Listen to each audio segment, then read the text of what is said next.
Assalamualaikum warahmatullahi wabarakatuh. Kami di sini dari kelas Statistika F kelompok 9. Kami akan mempresentasikan hasil paper yang kami buat yang berjudul Mengetahui Peningkatan Belanja Belajar secara Online pada Masa Pandemi untuk Mendukung Era Digital Marketing.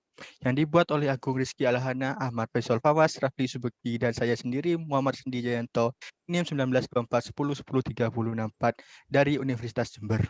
Selanjutnya saya akan menjelaskan tentang abstrak dan pendahuluan bagaimana paper ini bisa dibuat.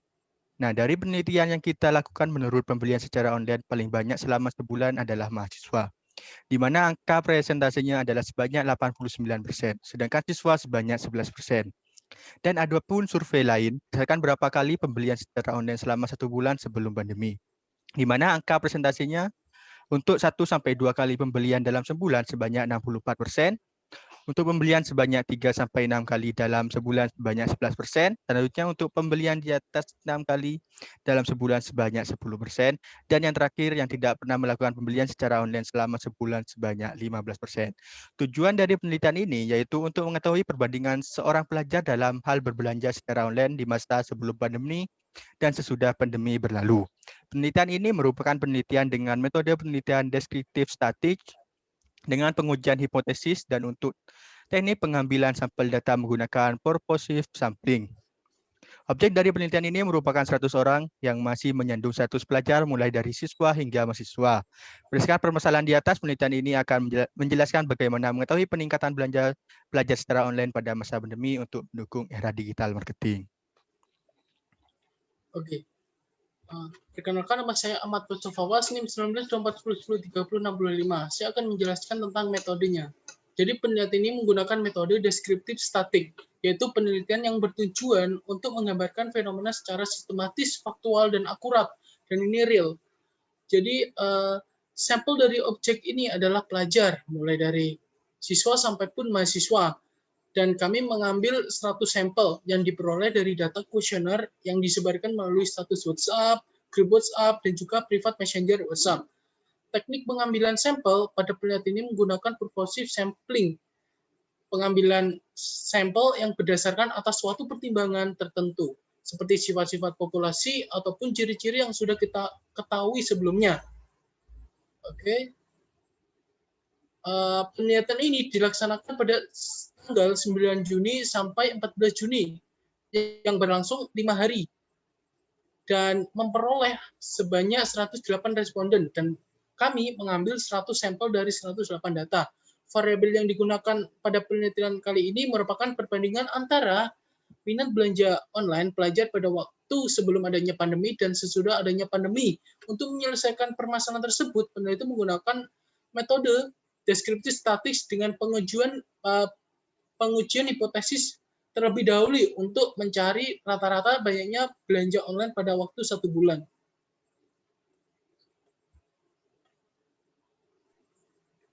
Nah, perkenalkan nama saya Muhammad Faisal Subeki, ini 1924101039.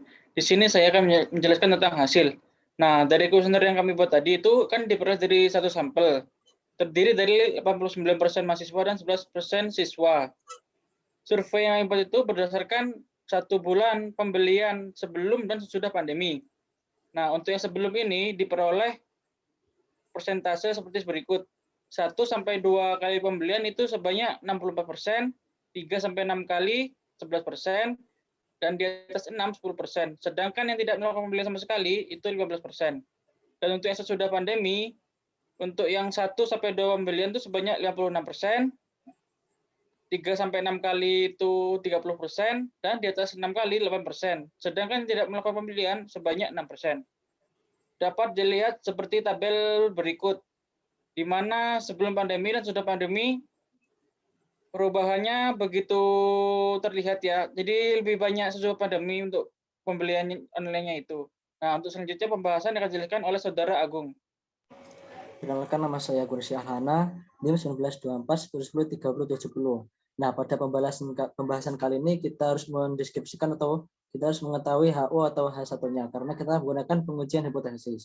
Nah, di mana H0 ini merupakan tidak ada kenaikan signifikan belanja pada sebelum pandemi dan H1-nya ini merupakan adanya kenaikan signifikan belanja pada sesudah pandemi.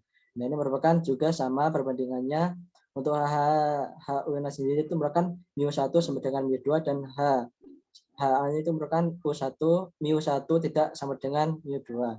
Nah, ini merupakan hasil pengujian hipotesis t-test menggunakan Excel yang sudah terdapat rumusnya itu di Microsoft Excel seperti yang akan saya jelaskan berikut ini. Nah, ini merupakan data yang sudah kita ambil melalui kuesioner sudah kami buat yang merupakan hasil dari 100 responden mahasiswa dan siswa. Nah, ini saya melakukan pengujian hipotesis ini melakukan Excel dengan memanfaatkan rumus di data, dan ini data analis, dan ini ada t-test to sample dan menghasilkan hasil seperti berikut ini. Min untuk sebelum dan sesudahnya ini sebagai berikut, untuk varian dan sebagai berikut. Sehingga untuk hasilnya penjelasan ini sudah terdapat jelas di paper yang sudah kami buat. Nah, untuk itu kesimpulan statistik ini yaitu dari hasil analisis statistik uji hipotesis t-test di atas itu kita bisa menyimpulkan bahwa T hitung atau T sebelum adanya pandemi itu merupakan hasilnya min 3,38, itu merupakan lebih kecil dari T tabel yang merupakan itu adalah hasil dari tabel sesudah adanya pandemi, yaitu merupakan 1,65 yang berarti kita menolak H0 dan menerima H1 atau p-value-nya itu merupakan 0,0043 lebih kecil dari alfanya sendiri, yaitu yang sudah kita ketentukan 0,05 ya, atau 5%. Berarti kita menolak H0 dan menerima H1. Nah, dari kesimpulan praktek tersebut kita dapat menyimpulkan uji hipotesis t-test di atas itu kita menyimpulkan bahwa belanja online sebelum pandemi menghasilkan output yang lebih sedikit dari belanja online sesudah pandemi. Oke. Nama saya Ahmad Faisal Fawaz, NIM 19241036. Nah, saya akan menjelaskan tentang kesimpulan dan saran. Jadi kesimpulan dari penelitian ini adalah terdapat kenaikan yang signifikan terhadap pembelian belanja online setelah pandemi dengan sebelumnya adanya pandemi. Saran dari kami sampaikan kepada pelajar sekarang adalah kurangilah belanja-belanja kalau bukan kebutuhan primer, karena kebanyakan dari pelajar yang kami temui itu masih meminta uang pada orang tua, sehingga lebih baik uangnya ditambung untuk jaga-jaga apabila ada kebutuhan secara mendadak. Dan ini adalah daftar pustakanya, bisa dilihat secara langsung. Baik, sekian dari kelompok kami. Wassalamualaikum warahmatullahi wabarakatuh.